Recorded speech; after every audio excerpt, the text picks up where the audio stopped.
a história dos... Entrevistei os canibais de Garanhuns. Isso que eu ia falar. Essa história é tão bizarra. Deixa eu... É bizarra. Essa história dos canibais eu tava vendo a sua entrevista. Era uma seita, né? Onde ele manipulava as mulheres. Seita era...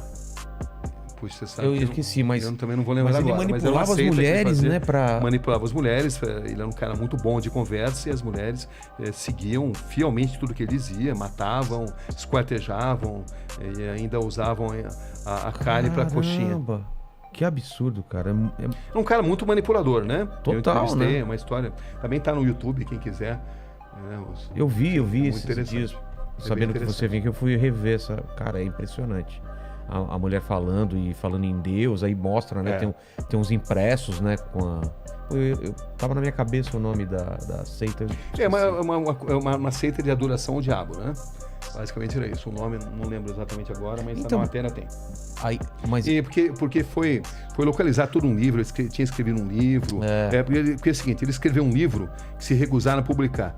E ele, na verdade, ele escreveu num livro que depois ele iria realizar. Entendi. Essas mortes, elas copiaram algo que ele escreveu nesse livro. Entendi. E o livro era a Bíblia, não, Bíblia seria péssimo, né? Mas seria o manual dessas atrocidades que foram cometidas depois. Quase profecias, né? É. E eu lembro que você deu uma entortada na mulher lá, porque você coloca ela numa situação, e se fizessem isso com a sua mãe, né? Poderia chamar essa pessoa de monstro? Ela fala sim. Então, você entende as pessoas achando que vocês são monstros. E eu achei isso porque ela não percebeu que ia para esse lado a pergunta depois, né? E aí ela se dá conta, né? Quando você tá nessas entrevistas, é uma guerra mental. Né? Você vê que eu não levo, como você também não, né? Eu não levo anotação. Porque você não pode perder o olho no olho. Exato. Entendeu? Porque o body language, né? A linguagem corporal. As grandes perguntas, elas nascem de respostas incompletas, aonde você às vezes muda totalmente... Ou de silêncios, né? Silêncio, pausas, você muda totalmente o encaminhamento da entrevista mediante algo que foi contado. Mas para isso você precisa estar muito atento. E você não pode perder, você não pode baixar os olhos, você perde o contato com a pessoa. Então, é assim que você consegue extrair, né? Eu lembro, por exemplo, quando eu entrevistei o Matheus Acosta Meiro, o atirador do shopping, né?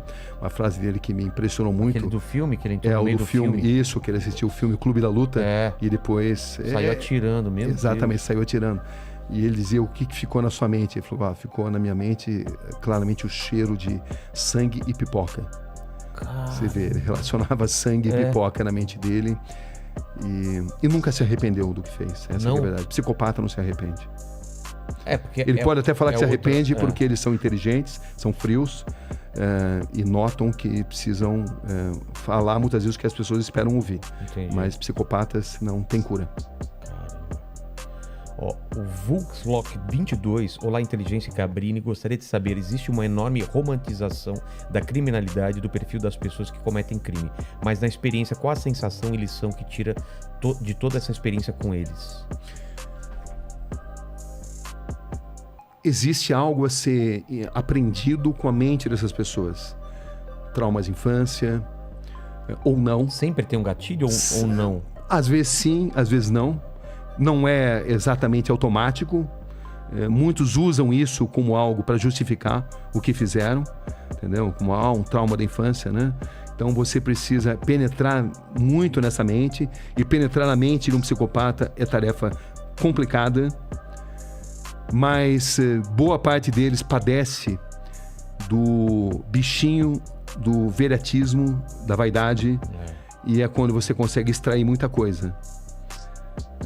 E eles gostam também de submeter a capacidade deles de manipular a sua capacidade de perguntar. Então, eles estão sempre tentando te manipular a perguntar o que eles querem responder. Com certeza, com certeza. É um jogo mental violento, onde você precisa ter o máximo de concentração. Senão você faz exatamente o que eles querem, né? Você faz, senão você não surpreende.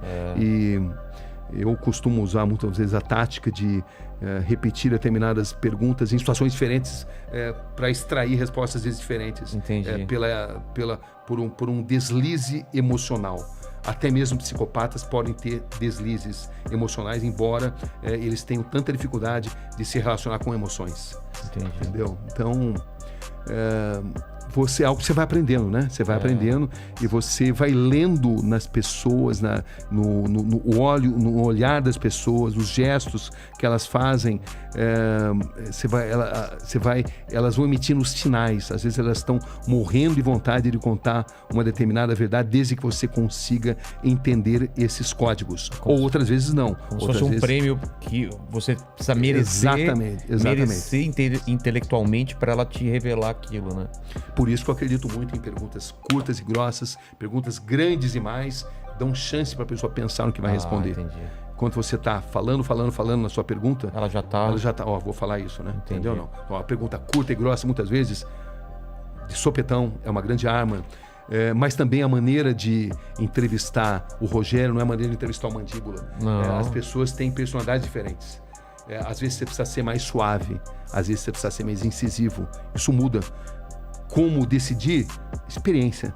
Psicologia, eu sempre tive muito fascínio pela psicologia, mas a psicologia prática, né? Claro que eu me informo, né? Procuro ler os grandes mestres, mas é muito intuitivo também. Tem essa linguagem silenciosa, né? Com certeza. Corpo, tem microexpressões. Tem. O Aleph... Desculpa, pode falar. Não, e também tem dia que você capta mais, tem dia que você capta menos, enfim, é uma violenta guerra mental. Em determinadas entrevistas, não todas, né? Tem entrevistas que não. São mais tranquilas. São mais tranquilas, mas em determinados momentos você sente que você está numa guerra mental.